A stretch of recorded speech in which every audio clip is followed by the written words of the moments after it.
It's time for the Advent devotional. It's hard to believe that it's almost done. Today I'm downstairs in my living room. Again, not basement. It's like our secondary living room. And Cash has decided to join us today. Should be interesting. Day 21, Titus 2:11 through 14. For the grace of God has appeared, bringing salvation for all people, instructing us to deny godlessness and worldly lust, and to live in a sensible, righteous, and godly way in the present age, while we wait for the blessed hope, the appearing of the glory of our great God and Savior, Jesus Christ.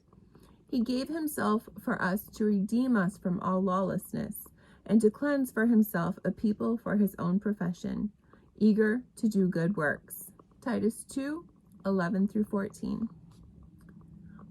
Day 21. One day, not so long ago, I became an accidental knitter. One of my friends dropped off a ball of yarn and a set of needles one sunny Sunday. I think you'll like this, she told me.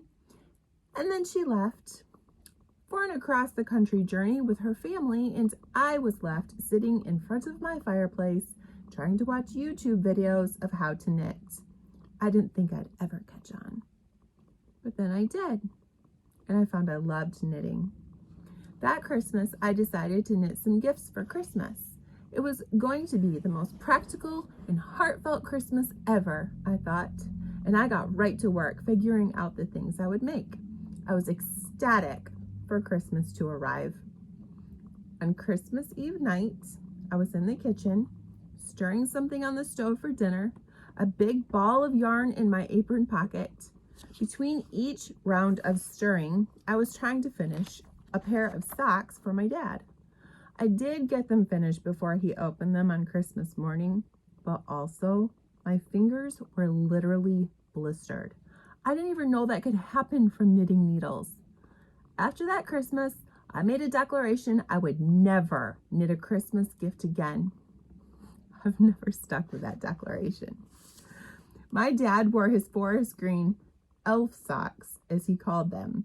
I hadn't quite figured out toes yet, and so the tips of the socks were all turned upward like little elf shoes. When my dad grinned at me with his feet stretched out high to show off his socks, I knew every blister was worth it to give my dad that gift. When I'm knitting something for someone, I think about how happy it will make them, and I'm hard-pressed to stop. I get on that project, and you'll find me knitting every chance I get, as well as creating blocks of time to work on that project. When I'm knitting a gift for someone, I'm often thinking of various memories with them, so I feel like I'm spending time with them as I knit. And I always pray for the person as I knit something, even if it's a dishcloth, something small and practical that I knit very often. I pray God shows up for them as they are scrubbing their dishes. While I'm waiting for all those tiny stitches to finally end up being a finished material, I'm excited to think of the person having something I have spent so much time on. At Christmas, we think so much about gifts. If you make a gift for someone, you, wink, wink, start that project long before the day of gifting. You plan and prepare the gift, and the person who receives the gift never knows the behind-the-scenes work you are doing for them. In a very simple way, this sounds a lot like God planning and crafting and preparing a gift for you. A gift like the birth of his son Jesus, who would ultimately save you. Here in this passage in Titus, it reminds us to stay focused and do good works. In my world of knitting, this makes sense. God's given me this talent to knit, even as a beginner, and I must stay focused on the project and wait for it to be completed before I can give my good works to the person. And so it is in life. We must stay focused on God to do the good works he has called us to. Sometimes that takes a lot of hard concentration and dedication. Like the Christmas I blistered my fingers knitting. But the more we practice focusing on God, the easier it becomes to do his good works. such as when I knit a dishcloth without much thought of the pattern or the counting of the stitches. But even on the easy patterns, I still must pick up those needles. I still must do the work.